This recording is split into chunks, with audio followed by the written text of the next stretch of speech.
पशुपालन पर बहस के बाद अब मछली पालन की छानबीन भी बढ़ने लगी है। मछली समेत सी फूड का वैश्विक उत्पादन पिछले 50 साल में चौगुना हो गया है। पहले छोटे मोटे स्तर पर गुजारे लायक मछली पकड़ी जाती थी, लेकिन पिछले दशकों में बहुत बड़े औद्योगिक पैमाने पर यह काम होने लगा है। संयुक्त राष्ट्र के मुताबिक जिस रफ्तार से मछलियां पकड़ी जा रही हैं, हम महासागरों को खाली करते जा रहे हैं। और यही नहीं, मछली पकड़ने का हमारा तरीका भी दूसरे समुद्री जानवरों और समूचे इकोसिस्टम को खतरे में डाल रहा है। सी फूड सस्टेनेबिलिटी एक नाजुक मुद्दा है। जिससे भी मैंने बात की, यही सुना कि ये एक पेचीदा मामला है। लेकिन मैंने पता लगाया कि कुछ सी फूड ऐसे हैं जिन्हें आप बिना अपराध बोध के भी खा सकते हैं, अगर आप इन नियमों का पालन करें तो। सी फूड खरीदने से पहले खुद से पूछें, ये विलुप्ति की कगार पर खड़ी मछली की नस्ल तो नहीं है, क्योंकि कुछ नस्लें वाकई गायब हो रही हैं। अगर आप ब्लूफिन टूना मछली और सुशी ना खाएं तो बेहतर है। सुशी के साथ आमतौर पर एक और मछली पेश की जाती है, उनागी। इस कैटेगरी में अलग अलग तरह की ईल हैं। अधिकतर मछलियां खतरे में हैं, तो बेहतर होगा कि आप उन्हें खाने से बचें। ये हैं रायन बिगेलो, जो पिछले 10 साल से डेटाबेस सी फूड वॉच में काम कर रहे हैं। ग्रीन पीस ने एक रेड लिस्ट तैयार की है उन मछलियों की जिन पर विलुप्ति का खतरा है। ये बहुत बड़ी लिस्ट है। कौन सी मछली किस जगह खतरे में है, ये जानने के लिए आप सी फूड का डेटाबेस देख सकते हैं। इसमें एक जाना माना नाम है सी फूड वॉच प्रोग्राम। ये साइंटिफिक ढंग से हजारों किस्म की मछलियों की जांच कर बताता है कि वो किस हाल में हैं। हमारी सिफारिशें हर किस्म की फिशरीज के लिए अलग अलग हैं। अगर आप टूना मछली पकड़ रहे हैं तो देखना होगा कि उनकी संख्या कितनी है, कितनी टूना बची हैं, शार्क पकड़ने निकले हैं या ऐसी चीज जो आपको नहीं चाहिए। क्या आप कुदरती रिहाइश पर असर डाल रहे हैं? उन मछलियों को बचाने के नियम क्या हैं? मछली कैसे और कहाँ पकड़ी जाती है, इसमें काफी अंतर है। तो जानते हैं कि मछली पकड़ी कैसे जाती है। फिशिंग के लिए समुद्रों में बड़े बड़े इंडस्ट्रियल उपकरणों का इस्तेमाल अक्सर सबसे ज्यादा नुकसान पहुंचाता है।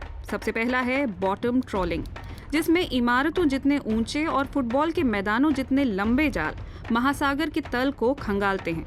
उसकी वजह से बहुत सी दूसरी गैर जरूरी मछलियां भी मारी जाती हैं। तल पर रहने वाली हेक या फ्लाउंडर मछली को पकड़ने के लिए ये सब होता है। इससे समुद्र तल को भी नुकसान पहुंचता है। बॉटम ट्रोलिंग से पहले और बाद समुद्र तल ऐसा दिखता है। दूसरा है लॉन्ग लाइन फिशिंग। टूना या स्वॉर्डफिश जैसी बड़ी मछलियों को पकड़ने के लिए पानी में बिछाए मीलों लंबे तार पर हजारों हुक टंगे होते हैं। चपेट में सब आते हैं। अपनी लोकेशन के हिसाब से आप भी फिशिंग के तरीकों पर सूचना हासिल कर सकते हैं। मछली पकड़ने के साथ साथ उन्हें बचाने के लिहाज से देखें तो हमें सही औजारों से यकीनन फायदा होगा। मीना एप्स IUCN में समुद्री और ध्रुवीय पर्यावरणों की हिफाजत का काम देखती हैं। इससे पहले वो मरीन स्टीवर्डशिप काउंसिल में काम कर चुकी हैं। जरूरत भर की मछलियां पकड़नी हो तो ज्यादा सिलेक्टिव तरीके भी हैं, जैसे रॉड या रील फिशिंग है, या हार्पून या कास्ट नेट। लॉन्ग लाइनिंग में भी आप गोलाई वाले खास हुक लगा सकते हैं। उससे दूसरी मछलियों या दूसरे समुद्री जानवरों की जान नहीं जाती है।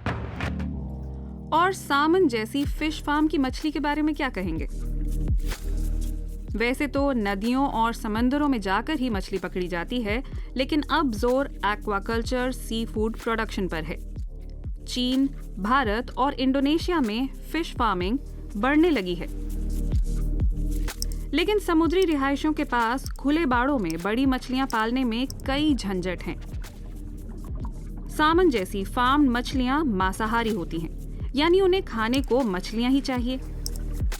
पोखर नदी समंदर की करीब 10 से 20% मछलियों से फिश मील, फिश ऑयल और पाली जाने वाली मछलियों का भोजन निकल सकता है।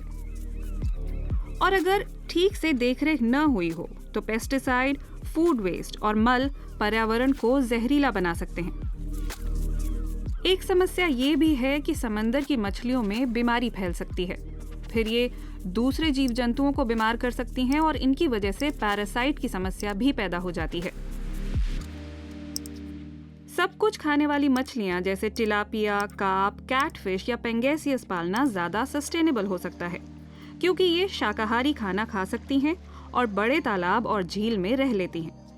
लेकिन सस्टेनेबल मैनेजमेंट विकासशील देशों में अब भी अपवाद है। मछली पालन का सबसे टिकाऊ तरीका सीपी और ऑयस्टर जैसी शेलफिश का है। वो खाती कम है, पानी को फिल्टर कर लेती हैं और तेजी से बढ़ती हैं।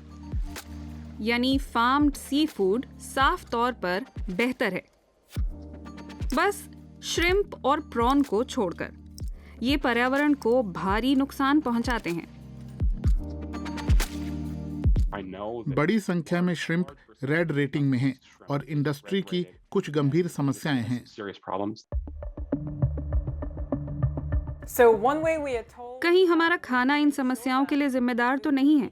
ये पता करने के लिए फूड सर्टिफिकेशन पर ध्यान दिया जा सकता है। मरीन स्टीवर्डशिप काउंसिल (MSC) का लेबल सस्टेनेबल सी फूड की गारंटी माना जाता है। एक label aquaculture stewardship council (ASC) का भी है, या dolphin safe tuna label. MSC पर नजर डालते हैं। इसकी मान्यता सबसे ज्यादा है, 15% मार्केट में यही सर्टिफिकेट चलता है। ये वाला काफी मजेदार है। इस पर MSC का लेबल लगा है, 100% सस्टेनेबल होने का दावा भी है, लेकिन ये आया है बॉटम ट्रॉलिंग से। दोनों का क्या मेल है? टिकाऊ है या नहीं ये देखने के लिए हम सिर्फ टाइप को ही ध्यान में नहीं रखते हैं। हर फिशरी का कुछ न कुछ असर तो रहेगा ही। माइकल मैरियट अफ्रीका, मध्य पूर्व और दक्षिण एशिया के MSC प्रोग्राम मैनेजर हैं। सवाल यही है कि उस असर को कुछ सहने लायक बनाया जा सकता है या नहीं। MSC 3 चीजों पर ध्यान देती है: जरूरत से ज्यादा मछली का शिकार, इकोसिस्टम पर दबाव और फिशरीज का मैनेजमेंट। लेकिन बहुत सारा बायकैच जमा करने वाली फिशरीज को भी सर्टिफाई कर MSC आलोचना के घेरे में है। जब इन फिशरियों के जाल में बाईकैच फंस जाते हैं तो सूचना दी जानी चाहिए, लेकिन ये लोग सबकी नजरों से बचाकर उन्हें फेंक देते हैं। फ्रैंक वायन मरीन स्टीवर्डशिप काउंसिल से जुड़े विवाद पर हुई रिसर्च रिपोर्ट के को-ऑथर हैं। ये देखा गया है कि कई एडॉप्टर MSC के नियम कायदों का पूरी ईमानदारी से पालन नहीं करते। यानी आपके पास MSC लेबल है तो भी आप ये पक्का नहीं कह सकते कि आपका खाना वाकई सस्टेनेबल है। लेकिन बिना सर्टिफिकेट वाले सी फूड से तो ये बेहतर है ही, खासकर अगर आप उत्तरी अमेरिका या यूरोप में रहते हैं। अच्छे स्टैंडर्ड वाले कई रीजनल लेबल भी हैं। इंडिपेंडेंट सर्टिफिकेशन के बिना इंडस्ट्री भी लेबल देती है। तो ये सब पढ़ डालिए अगर आपको लगता है कि इसके कुछ मायने हैं। साफ बात है, अगर आप औसत उपभोक्ता हैं तो इनमें से बहुत सी जानकारी मिलना आसान नहीं है, खासकर अगर आप अपना खाना खुद नहीं बना रहे हैं और प्रोसेस्ड फूड का इस्तेमाल कर रहे हैं। तो ये रहे कुछ टिप्स जो मुझे एक्सपर्ट से मिले हैं। महासागरों पर पड़ते दबाव के असर को अगर आप कम करना चाहते हैं तो अलग अलग चीजें खाइए। अगर आप अपने सी फूड खान पान में और रोमांच लाना चाहते हैं तो ये अच्छा तरीका है। अपनी डाइट में कुछ शेलफिश रखिए, तिलापिया या कोई और फार्म्ड मछली का स्वाद लीजिए। बहुत सारा अच्छा सी फूड मिलता है, बस अपना दायरा बढ़ाने की बात है। सिर्फ बड़ी मछलियां ही ना खाएं। एंचोवीज, सार्डिन या मैकरेल जैसी छोटी छोटी और टिकाऊ ढंग से पाली हुई मछलियों को भी आजमाएं। इससे ज्यादा मांग वाली मछलियों पर दबाव कम हो सकेगा। ये भी पूछिए कि आपकी मछली आती कहाँ से है, रेस्तरां में हो या दुकान में। इससे पता चलता है कि आपको परवाह है। मैं किसी रेस्तरां में जाता हूं तो उन्हें कुछ पता ही नहीं होता। अच्छा वेजिटेरियन ऑप्शन है तो वही मंगाइए, अगर नहीं तो मछली लीजिए, लेकिन पहले उसके बारे में थोड़ा पता कर लीजिए।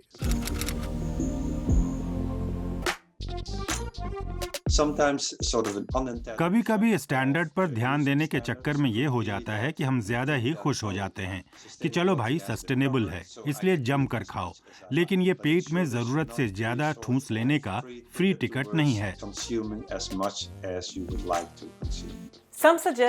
कुछ लोगों का सुझाव है कि सी फूड खाओ ही मत। ये विकल्प है तो तगड़ा, लेकिन दुनिया की एक बड़ी आबादी के लिए ये काम का नहीं है। उनकी फूड सिक्योरिटी या इनकम इसी पर निर्भर है। ज्यादा बड़ी समस्या है बड़े देशों में सी फूड खपत की अति। इसलिए जो लोग अपना खाना खुद चुन सकते हैं वो सही कदम उठाएं। सी फूड खाना कम करें और ज्यादा परवाह इस बात की करें कि वो आता कहाँ से है।